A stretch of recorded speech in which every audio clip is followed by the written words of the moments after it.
Hello and welcome to the latest Greater Birmingham Chambers of Commerce Q&A. And today I'm delighted to be joined by Charlie Joseph, who's the Sales and Marketing Director for St. Joseph Homes. Charlie, nice to see you. Thanks for joining us. Hi, Paul. Thanks for having me on. So as a nice starter for 10, Charlie, tell us about St. Joseph Homes. Who are you and what are you working on in the city and region at the moment? So St. Joseph Homes is part of the wider Berkeley Group, in the top FTSE 100. You may know us, we're very famous in London for building property across the south. Nearly 5 years ago now, St. Joseph was formed in Birmingham to basically bring London luxury property up to the city. We really recognise what an incredible city Birmingham is and what opportunities we had there as a developer to bring luxury homes to the city centre. So we're here and we've got one live development at the moment, Snow Hill Wharf, which has been around for, we launched back in 2018. We're 65% of the way through that development now. And we've got another development, Glasswater Locks, coming up. We're just clearing land there at the moment or getting ready to build. So, exciting times for us in Birmingham. That's fantastic. And like you say, I remember when the news that the Berkeley Group was sort of opening up in Birmingham and felt like a real sign of confidence. And we love it up here in the city when there's that sense that others also buy into what a brilliant place this is and the development and changes that have happened in recent years. And the name St. Joseph was a nod to Joseph Chamberlain, one of our sort of famous forefathers who was so integral in the sort of the civic development of the city. So it's a nice little subtle nod there, I guess, to both the history of the city, but also obviously what you're doing about building for the future. No, exactly. Yeah. So there you are. So it's exactly that. I mean, Berkeley have got a number of regions across, but very much in the south. So it's really nice to explore something north of Watford and Birmingham being the place that we just felt was the right place to be. I mean, so many headquarters have also taken that decision as well. And we've tried to be at the forefront of developers thinking, this is where we need to be investing. And for us so far it's going well, and we see ourselves being here for some time yet. I was going to sort of say, I mean, was it a no-brainer, as it were, to come to Birmingham, or how? What were your first impressions then when the idea sort of came about, or you started to sort of have to get your boots on the ground, as it were, and look at actually getting these properties built and sold? Yeah, I mean, so I've been with St. Joseph for 18 months now, so I wasn't there from the beginning, but for me, when the opportunity came along to come join St. Joseph, that was a no-brainer, as you put it. I was working in more low-rise development. I've been in the industry for sort of since university, so 13 years, and I thought, I really fancied something exciting. And so I was living in Bristol at the time, actually. So this opportunity came along, and for me, I just thought, wow, I used to live in Manchester, and I saw how that city transformed. And so I'm a huge believer in the regional cities. And for me, it was just like, you could see this is now Birmingham's time to shine, and I'm really keen to be part of it. So I joined 18 months ago and haven't looked back. And were there particular sort of elements of the city that struck you or continue to? As you say, you've worked and lived all over the country, but that sort of what we like to think of as that uniqueness here, and such a huge city as well, and so much development going on. Did that sort of leap off the page, as it were? Absolutely, and it's hard to put it into words, but as soon as I knew Birmingham a bit, shall I say, but then I saw this opportunity and wanted to work and spend huge parts of my time there. The city just grabbed me for having its own personality that's so unique, and the opportunity to have everything on your doorstep with such a city core that is, it's so small and compact. Even though Birmingham's one of the second largest city, obviously, in the UK, the core and what it has to offer is in such a compact place that you literally have got everything on your doorstep. I mean, the Michelin star, I'm a foodie, so the Michelin star restaurants and even those that haven't got the star are just blew my mind.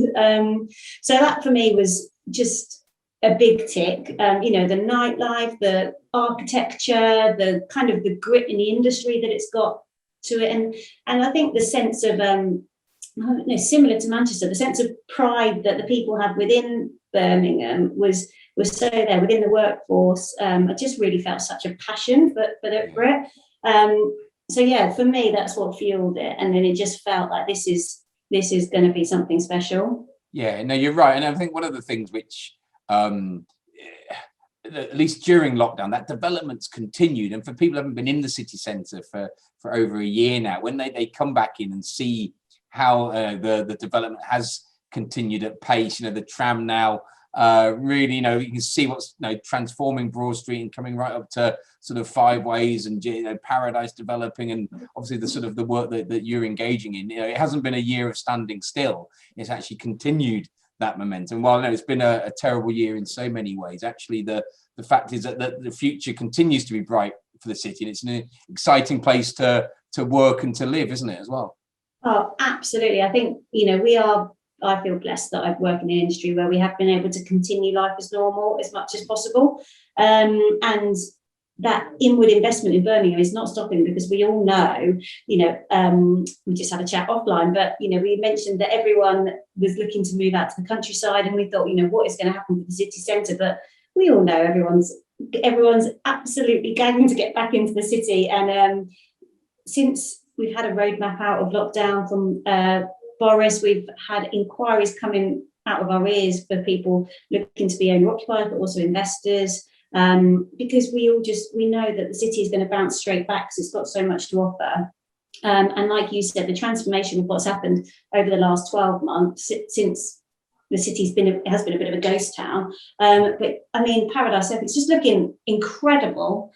And again, you know, our own development, we're topped out. The tower is now built. It's transforming the skyline basically of Birmingham. So tell us about Snow Hill Wharf then, sort of where it is, and you mentioned it's topped out now, but just what that's going to be, and the timeframes around people being in there and making it a living, breathing sort of place for people to live. Yeah, no, that's what we're looking forward to most, actually, having people live there. So we, like I said, started selling the development in August 2018. So Snow Hill Wharf itself contains 5 separate buildings. And because it's quite compact, it's a 1.8 acre site, the buildings have to come up pretty much together. So you can see what the development is now going to look like. And then we'll occupy each building separately. So our first building is due to complete in May this year. So, you know, literally a matter of weeks away, we'll have residents living on site. And that for us is going to be such a big milestone for St Joseph, to have customers in Birmingham. You know, we've been selling them for so long. So yeah, that's what we're preparing and moving to now. We're 65% of the development sold. We've still got some really key milestones to come. So actually this Thursday, we're releasing our duplex collection. So across the development, we've got 18 duplexes, which we've held back because we very much feel they're the owner occupiers. So they're coming to the market for the first time this week, which is very exciting for us. We've still got 2 penthouses at the top of our tower called the Regent, which again we're expecting to be Birmingham's, you know, premium city centre property, which we'll be releasing this summer. So there's still some really exciting things to come for the development for us. But, you know, the whole development will be completed and occupied and us moved away sort of in 18 months' time. So it's really coming around quite quickly. Yeah, I bet it is, absolutely. And so that, you know, it's a brilliant sort of location as well, in, you know, the gun quarter, and obviously linking in so close to Snow Hill. We're really excited here with the office development, Snow Hill 3, and obviously BT in the process of moving in over this 12 months, and another 4,000 sort of jobs. It's really, you know, transformed over the last decade there, and really exciting. Yeah. And then you've got the second project as well that you mentioned, which is over East Side, isn't it? Yeah, so sort of opposite sides of the city, we've got East Side Locks, named Glasswater Locks. So we're just in the stage of preparing ourselves to start construction on there this year. We're really excited. It's the closest residential block to HS2 forthcoming, obviously surrounded by the universities. So very different feel. Like you mentioned, Snow Hill Wharf for us is all about the position, location to the Colmore Road business district and Snow Hill, and sort of can picture our occupiers being, real business people, whereas Glasswater Locks got a younger, fresher feel for it. So, the way we've designed the apartments specification and the residence amenities that we'll have on site are all really different. So for us, they tell really two very different stories. So we're hoping to launch for sales for Glasswater Locks later in the year. Just once we've overcome the last few hurdles that there are to get started on site. But obviously pitched at a different market as well then, would you say? Or yeah, well, that's the thing with they'll be in two different parts of their life cycle, as we say. So right. Snow Hill Wharf will be nearing completion, like I said, by the time we release Glasswater Locks. So we'll have more of owner occupiers at Snow Hill Wharf. It'll be for their time to kind of buy, and we hold properties for that particular market. And then Glasswater Locks will no doubt be for investors to begin with. And then again, that will move to the part of the cycle where we hold right. properties for owner occupiers. So I think one of the things that's really exciting for me when we're sort of talking and where is that this is a development that we've been talking about in the city for so long, and areas which have needed development. So certainly that Gun Quarter, but East Side and around HS2 and it's just changed so much in the last 10-15 years, and Aston University and BCU who are great patrons and partners of ours here at the Chamber have sort of led the way there, and then seeing the Curzon Street station development and what that's going to do over the next decade, it's like wow. But then having St. Joseph come in with the backing of the Barclay Group and kind of makes it all very, very real, and it's incredibly exciting to see that change and just part of, I guess, transforming Birmingham and making it what we all know it can and should be, which is a really sort of vibrant and confident European city, and I suppose things like HS2, but also the Commonwealth Games in the next 18 months are only going to help. And I mean, certainly the timeframes that you spoke about, that's another brilliant opportunity for just shining the spotlight on the city, isn't it? Oh my God, absolutely. And it looks like with the vaccine rollout, that could all go ahead, which would be absolutely amazing for the city. But yeah, I mean, one thing that Barclay has done incredibly well is, as you mentioned, we like to be the first developer into these places. So, the Gun Quarter, we name it Zone 1, Birmingham City Centre, because it is so close. But developers haven't been there. But you look on the planning portal now, and they've arrived. But we want to get in there first, and exactly the same for East Side as well. On the map, it's the place to be. It's the place that's so close to the city core. And we're more than happy to get in there first and start that development process, which obviously, hopefully, you purchase with us, that you can get the benefit of that as well. Absolutely. And I know that the City Council here have recently launched their future city plan. Have you sort of had thoughts around that, or how does that support or complement what you've been doing so far and also might be looking to do in the future in the city?